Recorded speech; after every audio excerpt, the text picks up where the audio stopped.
Amahoro amahoro God's people, ubwoko bw'Imana muherereye hirya no hino ku isi. Yego, amahoro y'Imana n'ubuntu bw'Imana bibane namwe, mubeshejwe no kumenya Imana na Yesu umwami wacu. Yego, ndabasuje rero abaherereye Afrika yose, Amerika, Aziya, Europe, Australia, impande n'impande mugubwe neza. Yego, nk'ubwoko bw'Imana hamwe no kuyoborwa n'umwuka w'Imana n'ubundi. Ndabizi neza yuko mudahwema kumenyekanisha ubutumwa bwiza bwa Yesu Kristo aho muherereye buri gihe, buri hantu, kuri buri gikorwa, mukamenyekanisha ubwami, imitima n'ubundi yanyu ndetse yacu iboneka, ihora itekereza cyangwa yibaza, ivuga ku by'ubwami bw'Imana. Yego, n'ubundi muri kumwe na mugenzi wanyu ubwoko bw'Imana God's people, Anastase Sibomana. Ikiganiro tumenye amateka mwiyobokamana, ikiganiro kinyura kuri Irera TV1 buri munsi. Yego, tumenyekanisha icy'ingenzi gikwiriye kuba cyakorwa, dore ko ibyo twigira kuri uyu murongo wa Irera TV1 ari byo by'agaciro kuri twe ndetse n'abagenzi bacu ndetse n'abazadukomokaho. Rero buri munsi, buri segonda, buri mwanya duhora tureba nyirizina icyo twakagombye gukora Imana ishaka cyangwa ikiza kubahisha Imana yacu, nk'uko ibidusaba cyangwa yabimenyekanishije mu gitabo cya Bibiliya. Tugiye kurebera hamwe nyirizina amateka yaranze iyi tariki ya 20 z'ukwezi kwa kabiri, ariko nyirizina twibukiranya yuko intego yacu twaba duhereye hose, ubuzima twatuma bwose, intego y'ubwoko bw'Imana ni ukumenyekanisha ukuri kw'ijambo ry'Imana uko riri, by'umwihariko tudasiba kumenyesha abantu inzira y'ukuri ijya mu bwami bw'Imana, nk'uko Yesu ndetse nawe yayimenyesheje Nikodemu muri Yohana, ubutumwa bwiza bwa Yohana ibice 3 umurongo wa mbere ugakomeza n'ubundi hagenda habyerekana. Tugiye kurebera hamwe incamake y'amateka yaranze iyi tariki 20 z'ukwezi kwa kabiri. Niho muri aya mateka turabonamo Tommaso Dovio Cajetan, wize cyane mu bakatolike b'Abaroma, boherejwe gucecekesha abaprotestanti. Kandi muri kino kiganiro tumenye amateka mwiyobokamana turabonamo uburyo udakwiye gutinya abantu kugira ngo wumvire Imana. Yego, nk'ubwoko bw'Imana, iyi channel yacu n'ubundi ya Irera TV1 twifashisha igitabo cya Bibiliya kugira ngo tumenyekanishe iby'ukuri cyangwa tutanyuze ku ruhande by'Imana ishaka nyirizina. Niho n'ubundi tureba nko ku mateka tukareba icyo avuze kugira ngo tumenye icyo tugomba gukora, ari byo twakubahiriza biboneka muri ayo mateka, cyangwa tukaba twabinenga tukubahiriza icyo ijambo ry'Imana rivuga. Niho nyirizina kandi nk'ubwoko bw'Imana duterwa ishyaka no kwiga ijambo ry'Imana, duterwa ishyaka no kwiga Bibiliya. Niho kuri murongo wa Irera TV1 buri munsi twiga Bibiliya, buri munsi tumenyekanisha ukuri kw'ijambo ry'Imana riboneka mu gitabo cya Bibiliya. Uri mushyashya aribwo ugeze kuri murongo wa Irera TV1, wakora subscribe tukajya tubana buri munsi, umunsi ku munsi, ikiganiro dushyizeho ukajya uhita ukibona n'ubundi.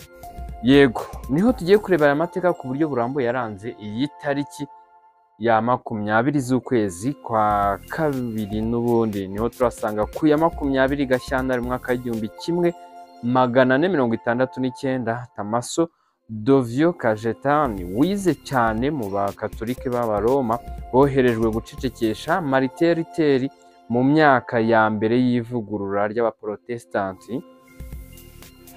Kuri iyi tariki n'ubundi ya 20 z'ukwa kabiri muri uyu mwaka wa 1469 nibwo yavutse, kandi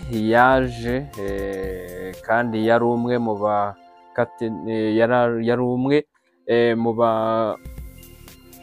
mu bakaridinari bemeje Papa Clement wa karindwi kwanga icyifuzo cya Ali wa munani cyo gutandukana na Catherine wa Aragon. Yego, aya mateka n'ubundi twatangarijwe n'urubuga rwitwa christianitytoday.com. tugiye kureba nyirizina icyo Bibiliya ivuga kuri aya mateka. Twe turaza kurebera ahangaha nyirizina iri tsinda ryagaragaraga nk'abigishwaga cyangwa batozwaga cyane, ryatoze bano ba katolike b'abaroma, bari mu bigisha bohereza ndetse abantu, itsinda ry'abantu runaka, gucecekesha abaprotestanti harimo mariteriteri mu gihe kiriya myaka ya mbere cy'ivugurura.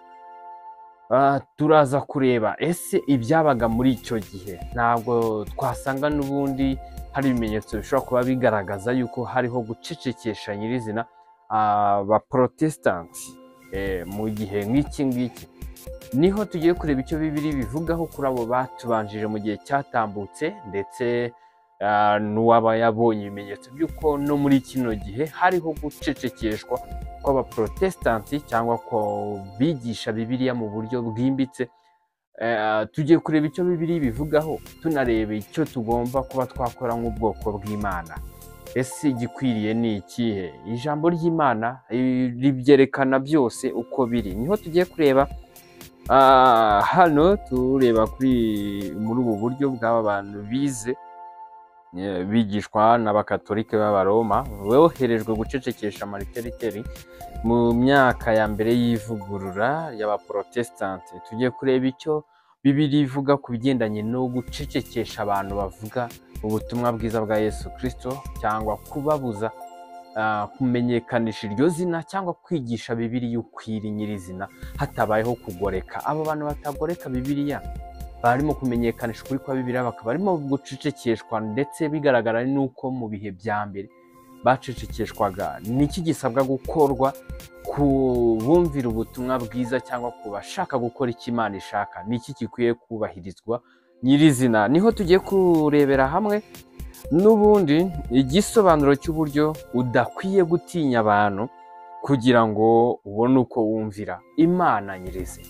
Igikwiriye ni ukumvira Imana kuruta kumvira abantu. Niho turaza gusanga na Bibiliya igenda ibikomozaho.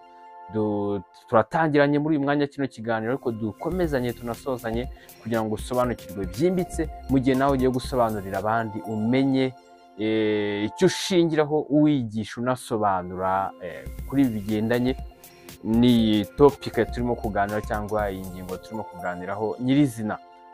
Turareba nyirizina icyo Bibiliya bivuga hano mu Byakozwe n'Intumwa, ibice 4 ku murongo wa 13 kugera ku wa 22, tureba icyo ijambo ribivugaho.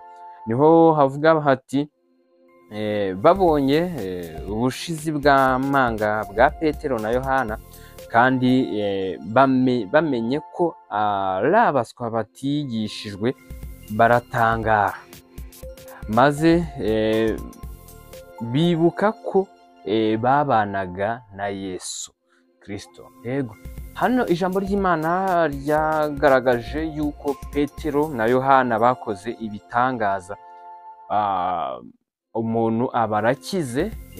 Baza kwibuka yuko Petero na Yohana batigeze biga, baribaza ese ibintu bikozwe mu buhe buryo, ariko baza kugarura ubwenge n'ibitekerezo, basanga abangaba Petero na Yohana babanye na Yesu Kristo.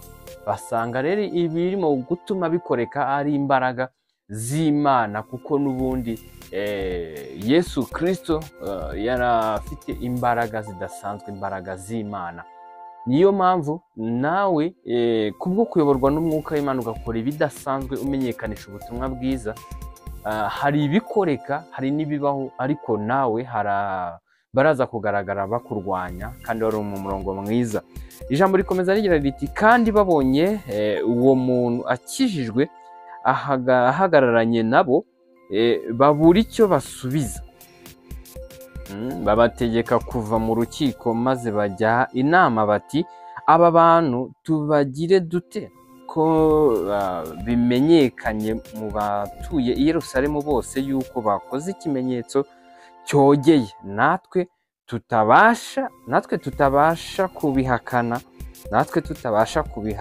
Yego, ijambo riragaragaza yuko igitangaza bakoze cyamenyekanye hirya no hino, ariko baba bashakaga kubacecekesha no kubashikamira kugira ngo badakomeza kumenyekanisha ubutumwa bwiza, babona yuko byamenyekanye hirya no hino yuko ibitangaza byakoretse kandi byakozwe kubw'imbaraga z'Imana kuko babanaga na Yesu Kristo. Nawe wizeye Yesu Kristo nk'umucunguzi w'ubugingo bwawe, icyo gihe uri muri Kristo Yesu, Kristo aba ari muri wowe, imbaraga z'Imana ziba ziri muri wowe. Yego, imbaraga n'ubundi zakoreraga muri Kristo Yesu naho ziba zitandukaniye n'izikorera muri wowe wizeye Yesu Kristo nk'umucunguzi wawe.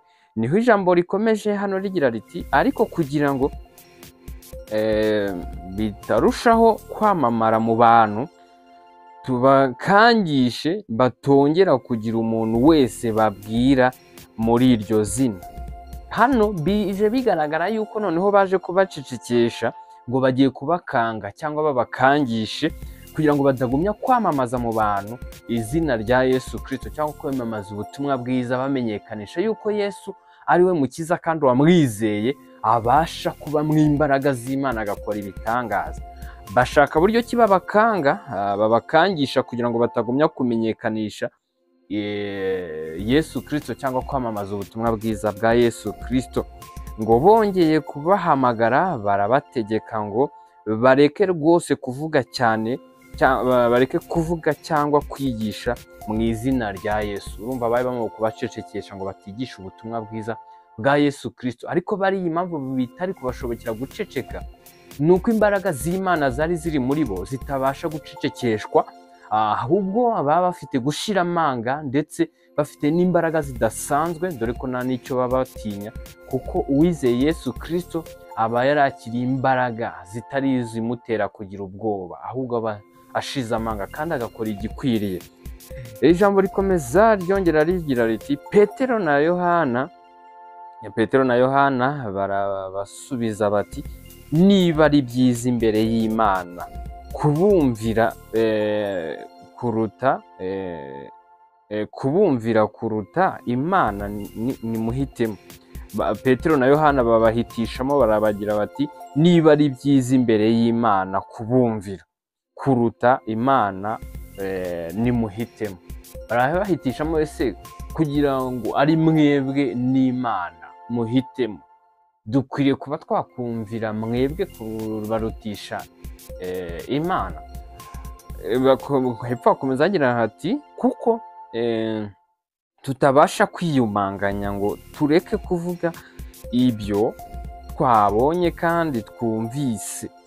Bakomeza bashimangira yuko bashize amanga, badashobora kwiyumanganya, batagomba kureka kuvuga no kumenyekanisha ibyo babonye nyirizina, kubera imbaraga z'Imana zibarimo zibatera gukora ibyo ngibyo. Niho twabonye no mu mateka rero harabonetse itsinda ry'abatojwe n'abakatolike ba Roma ngo bacecekeshe abaprotestante barimo kuvuga Bibiliya uko itya, bavuga ubutumwa bwiza uko buri, barabacecekesha. Biriya ntago byari byo, ntago byari by'Imana cyangwa bishyigikiwe n'Imana kuba bacecekesha bavuga ubutumwa bwiza uko buri. Ijambo rikomeza ryerekana yuko ngo kuko uwo muntu wakorewe icyo kimenyetso cyo kumukiza yarashagije imyaka 40 avutse. Yari amaze imyaka 40 avutse, uyu nguyu wakorewe cya gitangaza cyo kuba yarakize, mara gukira agahagararana na bariya bari ibitangaza byari byakoreweho Petero na Yohana. Ijambo rikomeza rigira riti, ijambo rikomeza ribivugaho riti, hano twari tugeze kuri uyu murongo, yego,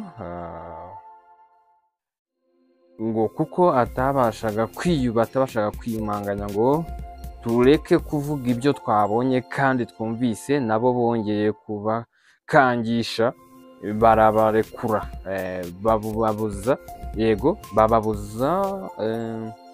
babuze uko babahana batinya abantu, kuko bose bahimbarizaga Imana ibyabaye, bahimbarizaga Imana nyirizina ibyabaye.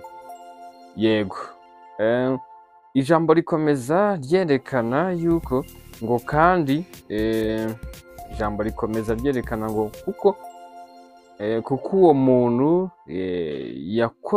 wakoreye icyo kimenyetso cyo kumukiza yaramaze igihe kigeze mu myaka 20. turebe n'indi jambo ry'Imana ribyerekanaho kuri iyi ntego. Biragaragara yuko gucecekeshwa waramaze kwakira umwami Yesu nk'umukiza w'ubugingo bwawe ntibikunda, ahubwo ukomeza gushira amanga, yego, ugashimangira ubutumwa bwiza bwa Yesu Kristo. Indi jambo ry'Imana rivugaho mu Byakozwe n'Intumwa ibice 5 umurongo wa 40 kugera kwa 42 haragira hati, yego, baramwumvira nuko bahamagara intumwa barazikubita bazibuza kwigisha mu izina rya Yesu, maze barazirekura. Ziva imbere y'abanyarukiko zinejejwe nuko zemerewe gukorwa n'isoni bazihora iryo zina. Hano habonetse no kongera nanone gucecekesha abavuga ubutumwa bwiza bwa Yesu Kristo, ariko n'ubundi birangira babandi banejejwe nuko babahoye yuko bavugaga ubutumwa bwiza bwa Yesu Kristo, birabanezeza. Ari ijambo rivuze ngo izo ntumwa ziva imbere y'abanyarukiko zinejejwe nuko zemerewe gukorwa n'isoni bazihora iryo zina. Ijambo rikomeza rigira riti nuko nizasiba kwigisha no kuvuga ubutumwa bwiza bwa Kristo Yesu iminsi yose mu rusengero n'iwabo. Hano ijambo rikomeje ryerekana ko batatujije cyangwa ngo bahagarare cyangwa bagire ibyo babakangishije ngo batinye, ahubwo bakomeje kureba imbere bamenyekanisha ubutumwa bwiza. Ari naho twabonye iyi ntego turimo twigaho muri amateka igira iti, ariyo twari turimo kuvugaho igira iti, usobanukirwe uburyo ukwiriye kudatinya abantu kugira ngo wumvire Imana. Niho rero tugiye kureba n'iri jambo ribishimangiraho mu Byakozwe n'Intumwa ibice 5 umurongo wa 29 ugira ati, Petero n'izindi ntumwa barabasubiza bati, ibikwiriye ni ukumvira Imana kuruta abantu. Yego, ngira ngo iri jambo rise ribisobanuraho neza cyane yuko ibikwiriye ni ukumvira Imana kuruta kumvira abantu. Rero nyirizina we gutinya abantu, menyekanisha ubutumwa bwiza bwa Yesu Kristo. We gutinya abantu kugira ngo ubone uko wumvira Imana, ibyo igusaba gukora ubikore, kuko ubaye uri gutinya abantu, icyo Imana igusaba gukora ntabwo wagikora nyirizina. Ndabashimiye dore ko mudahwema kubana natwe, wowe uri mushyashya kuri uyu murongo. Yego, ibyo twigira kuri umurongo wa Irera TV1 nibyo by'agaciro kuri twe ndetse n'abagenzi bacu ndetse n'abazadukomokaho. Ni iby'ingenzi kugira ngo ugumane natwe kandi uhorane natwe. Kwandika ibyo wize ni iby'agaciro kugira ngo bigumane, kandi gukanda subscribe ni byiza kugira ngo ikiganiro cyose dushyizeho ubashe kuhita ukibona. Yego, n'ubundi wakunze ibiganiro byacu cyangwa ubusanzwe ubikunda n'iki kiganiro hari icyo wigiyemo, kanda kuri like ndetse ubisangize n'abandi unyuze kuri share. Yego, ndabashimiye cyane. N'ubundi intego yacu no kumenyekanisha ukuri kw'ijambo ry'Imana buri munsi kuri uyu murongo wa Irera TV1. Twiga Bibiliya, ntabwo duhema, ntabwo dutuje. Igihe dufite kuri iyi si, iminsi dufite, tugomba kuyikoresha ukwiri. Ndabashimiye. Amahoro y'Imana n'ubuntu bw'Imana bibane namwe, mubiheshejwe no kumenya Imana na Yesu umwami wacu. Murakoze cyane.